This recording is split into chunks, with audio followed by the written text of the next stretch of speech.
अभी इसका कार्य राजस्थान में किया जा रहा है और वही कार्य को अभी हम लोग कर रहे हैं, उस हैबिटेट को मैनेजमेंट कर रहे हैं। आंध्र प्रदेश से अगर कोई स्पेशल प्लान हमारे लिए आएगा तो निश्चित रूप से केंद्र सरकार उस पर ध्यान देगी। माननीय सदस्य, ऑनरेबल मेंबर सप्लीमेंट्री।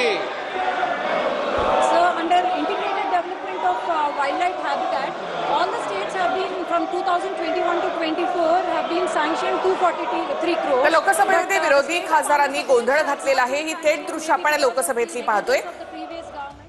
संसदेचं अधिवेशन सुरू आहे आणि लोकसभेमध्ये विरोधी खासदारांनी या ठिकाणी गोंधळ घातलेला आहे। लोकसभेचं कामकाज सुरू असतानाच विरोधी पक्षाच्या खासदारांनी गोंधळ घातलाय।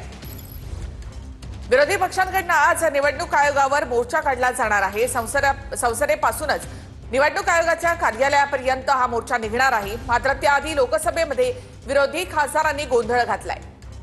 लोकसभा आणि राज्यसभेचे मिळून एकूण 300 विरोधी पक्षांचे खासदार हे निवडणूक आयोगाच्या कार्यालयावर धडकणार आहेत।